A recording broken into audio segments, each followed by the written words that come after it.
Would you look at that? Not exactly the most exciting game for the Denver Broncos, but a win is a win as the Denver Broncos taking care of business on this road trip 2-0 on the roadie. They beat Tampa for their first win of the season, and now they bounce back, or I guess not bounce back, but they bounce forward and take down the New York Jets 10-9. I don't know about y'all. I did not expect the Denver Broncos to. I thought they could definitely split 1-1. I think you'd be a little satisfied with, but for the Broncos to win both games on the road, that's a good sign. Big difference between being 1-3 and 2-2. This season's back in action after the 0-2 start. We'll break it all down for you on today's installment of your Locked On Broncos postcast. What a game. Defense showed out. Let's talk about it. Here we go. You are Locked On Broncos POSTCAST, powered by Mile High Sports, part of Locked On Sports Denver, on the Locked On Podcast Network. Your team every day. What is going on, Broncos country? Hope everybody is feeling good out there. Hey, if you're a Buff fan and a Bronco fan, it was a great weekend at the office for you guys. Buffs yesterday dominating UCF, and today, the polar opposite. The Broncos did not necessarily dominate the New York Jets. Their defense did, but they escaped with a victory 10-9. Your final score. If you're a fan of, Iowa football, then this was the game for you because that's exactly what this game felt like. Punt, punt, punt. Bo Nix was awful in this game. I don't really think there's any other way to slice that. We'll save some Bo Nix and offensive thoughts for the second segment of the show because we've got to start out today's postcast with the Denver Broncos defense, man. Vance Joseph. Let's give Vance Joseph a round of applause here today, ladies and gentlemen. I understand that a lot of Broncos fans were skeptical about Vance Joseph coming back. Obviously, the former head coach, now the defensive coordinator, but his defense really going back to the end of last season and now into the start of this season, dare I say, one of the better defensive units in the NFL. I mean, they have been electric. And today, setting the tone against Aaron Rodgers and the New York Jets. So what a game from Vance Joseph and the Denver Broncos defense today, guys. You absolutely love to see this. But today's episode of your Locked On Broncos postcast is brought to you by Game Time. Download the Game Time app today, create an account, and use code LOCKEDONNFL for $20 off your first purchase. But for anybody that is watching live right now, drop some comments. Let me know how you guys are feeling as the Denver Broncos just swarming the New York Jets today. And look, I know that Aaron Rodgers, he's 40 years old. He's not the Aaron Rodgers of old, even though he's just, a handful of seasons removed from winning back-to-back MVPs. He definitely looked like an old man out there today, but I don't think that's why the Jets struggled to put up points. I think the Jets struggled to put up points today because the Denver Broncos defense was just that good at keeping pressure on Rodgers and not making anything easy on him and Nathaniel Hackett's offense. Got to throw that in there as well. A little bit of a revenge spot for the Broncos after Hackett and the Jets came into town last year and who would have thought? Like last year, I would have thought going into the game, the Broncos had a better chance to beat the Jets than they did this year. It's so weird how the NFL works. It's been such a wacky season. Like the Chargers, I just see kicked a field goal. They're up 10-0 on Kansas City. The Vikings with a crazy game today. Jacksonville blows it at the end. Atlanta with a game-winning field goal. The Colts taking down the Steelers. I mean, it is just a wacky NFL season. But for all the people that are watching live right now, appreciate you guys. Drop some comments. Let me know what you guys were thinking about this game today. I'm the host, but you guys are the ones that help me drive the show. So what were your big takeaways? Which players stood out to you guys the most on defense? Are you guys concerned about Bo Nix because he did not play? He had 60 yards passing today collectively. He had like negative passing yards in the first half. He was bad. But at the end of the day, a win is a win. And the Broncos salvaging their season a little bit here with their second consecutive win. Because like I said, to open up the show, there's a big difference between being 1-3 and 2-2. And now the Broncos can look forward, maybe with a little bit of optimism and some momentum that, hey, we know this defense is going to be able to keep us in basically every single one of these games. If the offense can do their part and up the ante, who's to say this Broncos team, I'm not saying playoffs at this point, but I think they can be a lot better than people expected. What was their win total? 4.5, 5 wins, I think, 6 wins maybe. I mean, obviously still a ways to go to eclipse that number, but I don't think many people had the Broncos after the 0-2 start going on the road, taking care of business against Tampa, and then today against the New York Jets. So you love to see it. But I mean, like I said, guys, the defense was just absolutely on point today, guys. PJ Locke, I think you got to give him, he's the player of the game, I would say. Set the tone early for this Vance Joseph defense, acted as a blitzer out of the backfield, out of the secondary, coming on up and making some big time plays here. So shout out to PJ Locke, as I felt like he, like I said, was the MVP of the game for the Denver Broncos in this matchup. We'll have to see if he can continue along that trail. But PJ today led the team in tackles, 10 total tackles, 8 of them solos. He had a sack as well, which I mentioned, to open up the game. Did not allow Aaron Rodgers and this offense for the Jets to settle into any sort of a group. And I love the aggressiveness from Vance Joseph. It was not very good weather. It was raining for a majority of the game, gloomy, cloudy. And the Denver Broncos, played a little bit of bully ball today on defense as they just swarmed the quarterback. A little bit of, lack of connection, I would say, as well, between Rodgers and his receivers. It looked like they weren't on the same page a lot of times throughout the course of the game. But the Broncos defense, whether it was their pass rush, whether it was Pat Surtain, Riley Moss, they were just figuring out ways to get the job done here and win this game by any means necessary. Your final score 10-9. A little bit sweaty there, though. It felt like, okay, the Broncos were able to force the Jets out on 4 downs. Bo Nix in the offense unable to get Will Lutz into any better field goal range, and Lutz misses a 50-yard field goal. At that point, I kind of thought the game was over. I'm not going to lie, just because we've seen Rodgers go down the field. We've seen Rodgers, have these incredible, game-ending drives, game-winning drives from his time back in Green Bay.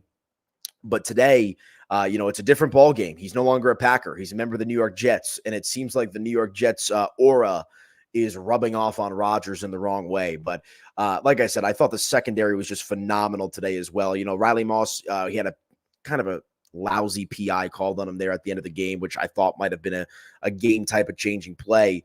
But thankfully, he did a good job of responding. Riley Moss today with 8 total tackles, 7 of them solo. It looked like the Jets, as have a lot of teams, have tried to attack Riley Moss, and that's naturally going to happen when you have a guy like Patrick Surtain on the other side of the field, because PS2 is a top 3 cornerback in the NFL. I'm not going to put him on Revis level territory like he was back in the day, but you don't want to throw to Patrick Surtain's part of the field is essentially what I'm trying to tell you guys. And so for that reason, you saw Riley Moss get targeted a lot throughout the course of the game, but he made a good job, he did a good job of staying on receivers, contested catches, batting balls. And, you can't really ask much more from Riley Moss, the second-year player for the Denver Broncos. And how about this statistic? I heard this on the broadcast. The Broncos have one player on defense that is a first-round draft choice, and that's Patrick Surtain, who, of course, is one of the best cornerbacks in the NFL. But outside of that, it's a lot of guys that, have been around the block, mid-round picks, been on different teams, trying to find a home.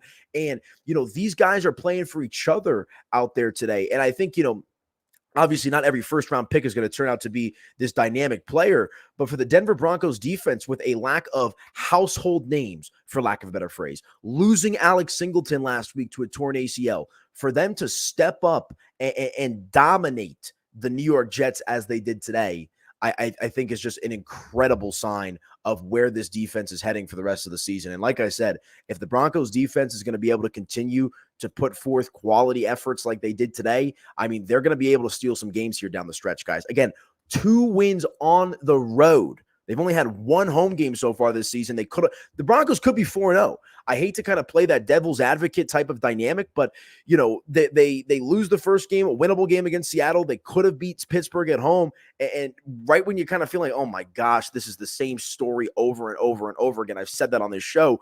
What do? They keep their heads down. They go to work. Last week with a big win over Tampa, and then a much different script because Bo Nix was able to start out hot in that game against Tampa. But this week, it was all defense. Although the Bo Nix touchdown pass to Courtland Sutton is ultimately what's going to be the difference maker in this game as the Broncos take down the New York Jets 10-9. Like I said, if you're a fan of Iowa football, this was the game for you because I'm not trying to be mean when I say this, but are the Broncos maybe the most boring team to watch in the NFL, at least offensively?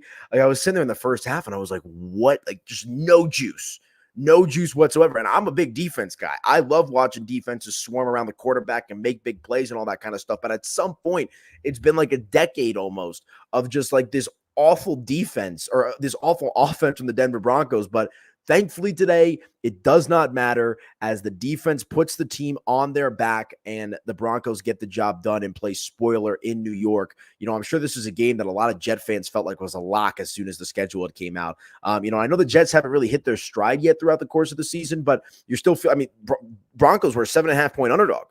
That's all you need to know. Yesterday, CU's a 14.5-point underdog. Today, the Broncos are a 7.5-point underdog, and both they not only do they cover the spread, they come out on top as money line winners, as underdogs. So love to see it. And, we'll have to see if this Broncos team can kind of keep on keeping on the defensive front while Sean Payton does his best to get the offense up to gear because the offense is less than inspiring at this point. But go ahead and drop some comments, guys. Let me know how you guys are feeling.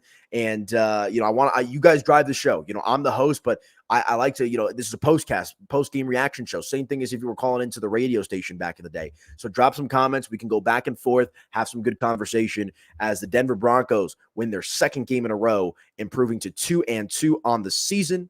And they're 2-1 on the road now, 10-9 over the New York Jets. But all right, let's hit a quick break. When we come back, we'll continue along with the conversation. We'll have to talk about Bo Nix's performance today because it was not so good. But he's a rookie. I've got some thoughts about some of the throws that he was missing as well. So let's hit the break. We'll come back and do just that. Drop me some comments right here on your Locked On Broncos postcast. Back in just a couple minutes, folks.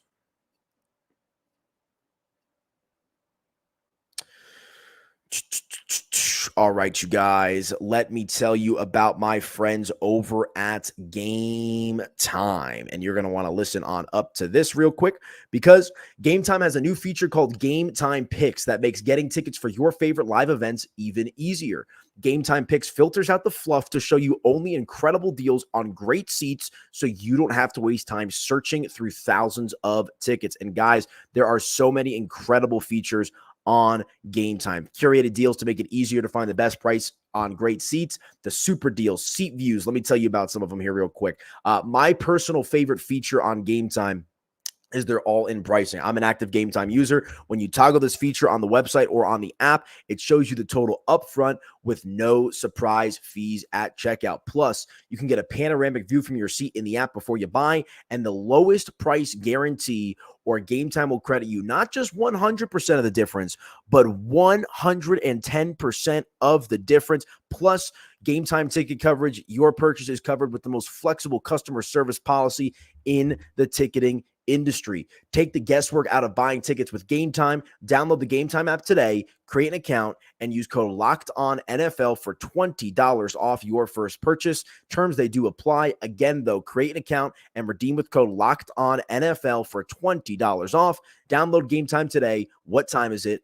It's game time.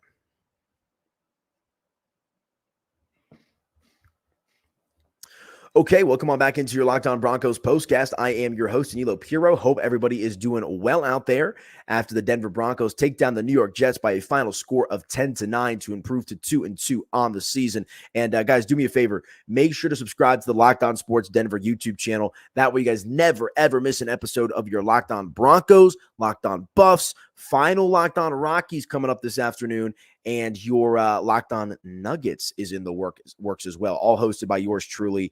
So really, really appreciate you guys subscribing to the channel, and then you guys can follow me on social media as well at Media by AP. But we got a comment here. This here, Broncos country, baby. Yes, sir. I'm sure Broncos country is feeling elated today. And, you probably would have been feeling pretty bad had you lost that game. Will Lutz missing that field goal makes you sweat a little bit, right? Like, oh no, where's this game going? Like, you're going to give Rodgers the ball left. He had no timeouts, but when Rodgers has the ball in his hands late in the game, history tells us he finds a way to, put up the points here, especially with them only needing a field goal.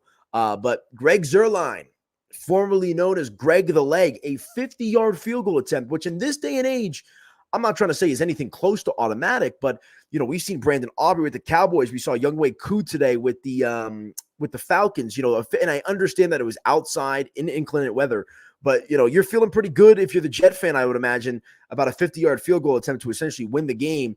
And he kicks a knuckleball that hooks to the right, or slides to the right. No good. And the Denver Broncos from there are able to run out the clock and secure this victory against the New York Jets. That was a beautiful beating. Aaron Rodgers, great defense. Did you guys see the thumbnail that I went with today? Aaron Rodgers, like his eyes closed on the ground.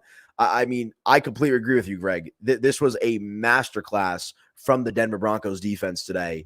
And like I said, you got to give Vance Joseph some credit. I feel like I understand why Broncos fans, were a little bit reluctant to welcome him back with open arms based off how things went over the course of his tenure as head coach, obviously. But as a defensive coordinator, Vance Joseph has been getting the job done for the Denver Broncos.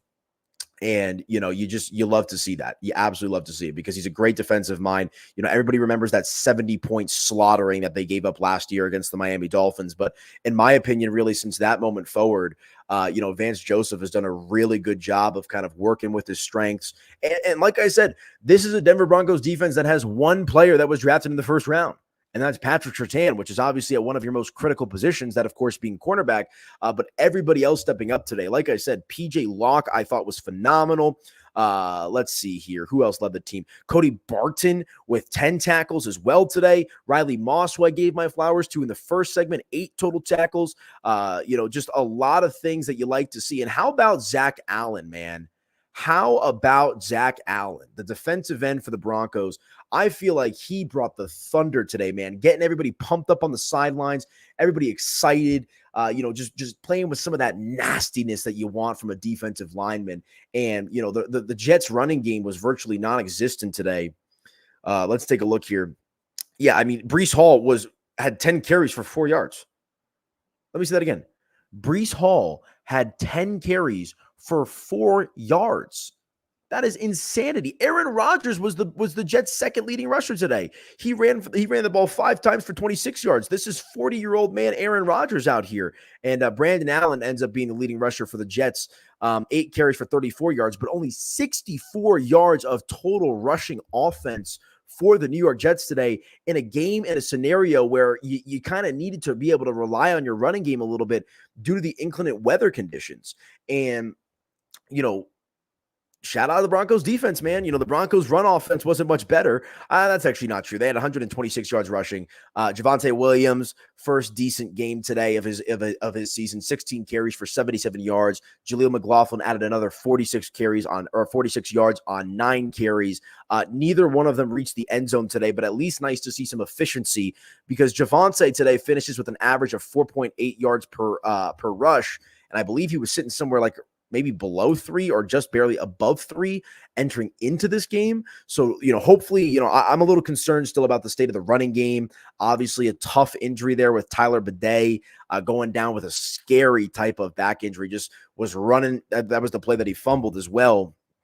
And, it was one of those situations where anytime you have the crown of the helmet making direct contact with the back right around that spinal area, you're going to hold your breath here a little bit. So thoughts and prayers, well wishes out to Tyler Bidet. Hopefully it's nothing too serious, but his day was ended relatively quickly. I thought he might be the featured back for the Broncos, just given how much their running game has struggled today. But we hope Tyler Bidet is going to be okay. But like I said, we got a few comments here. What do you guys think that are watching live? What did you think of the Broncos offense? Obviously, it wasn't so good. We can keep talking about the defense as well. Let me know your opinions on the game. But I think we're all in agreement when I say this. A win is a win.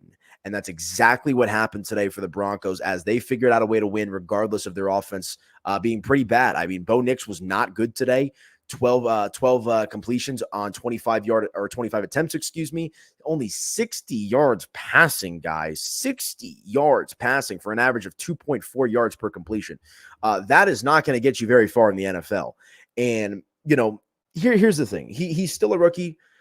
They won. I'm not going to go too crazy, and maybe this is an awful comparison. So don't kill me for saying this. And I know it's college versus the NFL, but there was a lot of those scramble type of situations throughout the course of the game where Bo Nix would either overthrow the receiver or the ball was thrown out of bounds, whatever it might be. I was watching Shedeur Sanders and the Buffs yesterday, and I know it's college football. I know it's UCF versus the Jets defense, but one of the trademarks, I feel like, of being a successful quarterback in the NFL in this day and age is your ability to make completions and find open mans and hit those small windows, even when you're on the run. And I felt like there was just a couple of plays that ended up falling incomplete for Bo Nix in the offense today that would have been tough plays. Like, let me get that out there. Like, I'm not expecting every single one of these plays to go the right way, but I felt like Bo Nix left a little bit of something on the table today. And it's growing pains. You know, the jury's still going to be out. We're all going to give him his rookie season before I think we can start to really cast some judgment about Bo Nix's long-term kind of dynamic here with the Denver Broncos. But today, 60 passing yards, guys. 60. He had negative passing yards in the first half. I was like, what? At one point, he was like 5 for 9 with like -7 yards. And I'm sitting here like, is that real? I like pulled up my phone, confirmed that. Red Zone told me about it. They said it on the TV as well. So, you want to see Bo Nix improve. But thankfully today, Aaron Rodgers wasn't essentially much better. Let's see. Rodgers finished with 24 for 42, threw back to pass a lot in a game where you probably wanted to establish your run game. 225 passing yards, but no touchdowns for Rodgers. Took 5 sacks today as well. That's a positive, though. Bo Nix did not take a single sack in this game. So good job from the Broncos offensive line after that rough start to the season. Doing a good job to keep Bo Nix upright throughout the course of this game as well. But 5 sacks for the Denver Broncos defense, man. They're the story of the game without a doubt in this one. And like I said, if they're going to be able to figure out a way to win this game or keep winning games like this, I mean, you're going to take it, but you're just looking for a little bit of juice from the offense. If the offense can give you something, you're going to feel a lot better about where this Broncos team is heading. Like I said, Josh Reynolds had a drop there on third down, decent ball from Bo Nix. Not everything is Bo Nix's fault, but he is the quarterback, right? Plays the most important position. So you want to see this Broncos offense try to catch up to speed because you know that they can lean on their defense a little bit, which is definitely a good thing at this point in time. So good win for the Broncos, 10-9 your final score. Let's hit our final break, and when we come back, we'll get ready to put a bow on the show. Drop some comments. Let me know how you guys are feeling out there, Broncos country. Big time victory for the orange and blue as they beat the New York Jets 10-9 with the final score and improved to 2-2 at 500 on the year. We'll see if they can keep it up here moving forward. But we'll hit a quick break, come back, and put a bow on the show right here on your Locked On Broncos postcast. Back in a minute.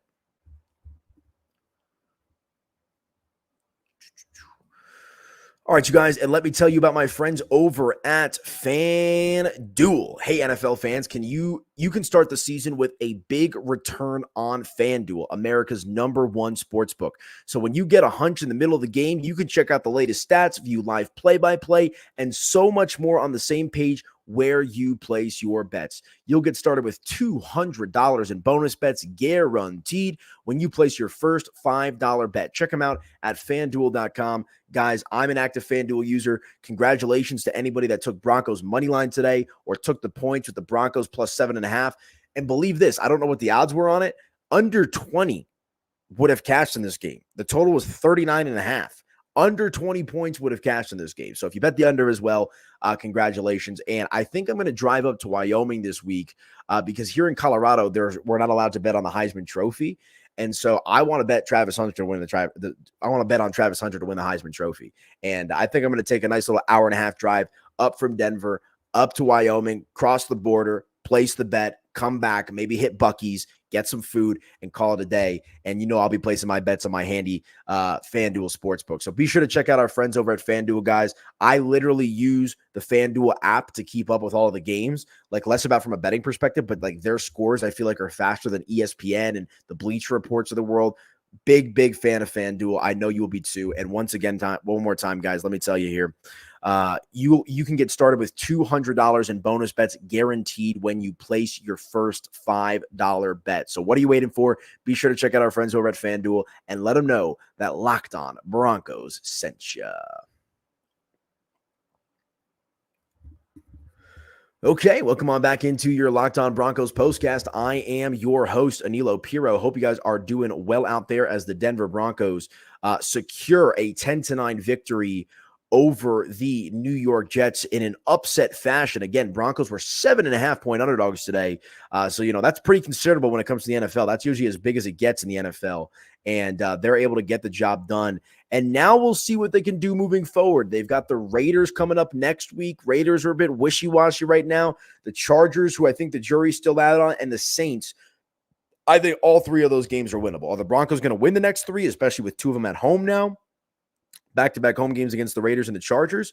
We'll have to see. But you're feeling a lot better about your chances moving forward, I would imagine, if you're a fan of the Denver Broncos, because Tampa Bay, playoff team last year. Jets, much improved now with Aaron Rodgers, and you beat both of those teams, one in convincing fashion in Tampa. And I would say that today's victory, while it wasn't convincing, I'm convinced that this defense is legit, and I'm convinced that this Denver Broncos defense is going to be a phenomenal unit throughout the course of the season. So we'll hope that they can keep that up. And, at the end of the day, defense wins championships, right? That's the old saying. I'm not saying the Broncos are going to win a title this year, but if the Broncos defense is going to be able to keep putting forth performances as they did today, there's no reason why they should be out of any of these games, to be honest with you. They beat the Mahomes and the Chiefs last year. They're going to have to still play them twice this year. So we'll see what the rest of this season holds for the Denver Broncos. But again, if that defense is going to come out with the same bark and bite like they did today, they're going to start to make some offenses and offensive coordinators second guess themselves. So good stuff across the board. But yeah, talking a little Bo Nix, as I mentioned, he was not good today, only 60 yards passing, but it doesn't really matter. But love that the Broncos were able to at least establish the run game today. And I think that's going to go a long way in trying to take some of the pressure off of Bo Nix. I was a little bit worried about Javonte Williams after his slow start to the season. But so far, at least throughout this game, we're not even a quarter of the way through the season yet. We'll be after next week, We're basically there because they added the 17th game. It used to be so nice on an even number, 4, 8, 12, 16. You can kind of just base it off that. But that is not the case because we have a 17th game, which I'm not upset about, but that's the way that it goes. And, how about Courtland Sutton today, man? He was the one guy. This is hard to believe. Denver Broncos receiving all 60 passes, or maybe not all 60, but Courtland Sutton led the way for the Denver Broncos with 60 receiving yards, 3 receptions, and of course that touchdown on 9 targets. That was a great reception from Courtland Sutton. You need to see Courtland Sutton get going because Bo Nix hasn't really identified a wide receiver one just yet that, that's the guy that he's looking for, right? You have that on a lot of these teams. Garrett Wilson is supposed to be that guy for the Jets. Alan Lazard, right, for the Jets as well. Versus Bo Nix, he's got Josh Reynolds, right? He's got Courtland Sutton. He's got a couple other guys. But today, Courtland Sutton, the Broncos' leading receiver, 3 receptions for 60 yards and a touchdown for a long of 29. Anyone have any guesses as to who the next highest receiver was for the Denver Broncos and how many reception yards they brought in? Michael Burton, 1 reception for 3 yards. 3 yards receiving. That was the Broncos' second leading receiver today. There was a couple of guys. Javonte Williams also had 2 receptions for 3 yards, so I guess they're technically tied. But literally, that is it. Josh Reynolds, no receptions, no yards. Lil Jordan Humphrey, 0s. Greg Dulcich, 0. Nate Atkins had a reception, but it wasn't for anything positive, so no receiving yards. Troy Franklin, 2 receptions for -2 yards. Tyler Bidet, 2 receptions for -4 yards. 60 yards passing in 25 pass attempts for Bo Nix and the Denver Broncos offense today. That can't continue. I mean, that's the worst I think maybe I've ever seen, to be honest with you. I mean, they were non-competitive for the most part, but thankfully Bo Nix was able to keep his head on straight and throw that touchdown pass to Courtland Sutton, because without it, this is a depressing 10-3 victory, or this is a depressing 10-3 Broncos postcast loss reaction show. Instead, we're doing a victory show, thanks in part to the defense. But I expect Bo Nix to get better as the season progresses. He still very much looks like a rookie out there. And I understand that we live in this instant gratification society, and we want these guys to do well, right? You saw Caleb Williams get the win today. You saw Jaden Daniels last week on Monday Night Football, doing some incredible things. And Bo Nix has not really shown anything close to that. CJ Stroud last year, right? Jordan Love, I know he sat on the bench and whatnot, but, in his first action, he really stepped up. So you want to see some more out of Bo Nix, but you got to take the wins any way you can get them. And that's exactly what the Broncos did today, taking down the New York Jets by a final score of 10-9. Broncos now at 2-2 on the year and a 2-0 on the road trip as they come home for a game against the Raiders, which I know will be exciting. Broncos fans always love to, chirp the Raider fan. It's always a good environment out there at Empower Field, so should be a good one. But guys, that is going to do it for me on today's episode of your Locked On Broncos postcast. Really appreciate you guys tapping in with me and giving me some comments, giving me some food for thought. Not the prettiest win in the world, but a win is a win at the end of the day as the Denver Broncos get the job done thanks to Vance Joseph and the defense. Your final score, 10-9. Enjoy your Sunday afternoon, and we'll talk to you guys next week. Hopefully a 3-in-a-row victory show as the Broncos get ready to take on the Raiders. But for today, it's a W. Enjoy your Sunday. Broncos beat the Jets. Talk to you guys next week.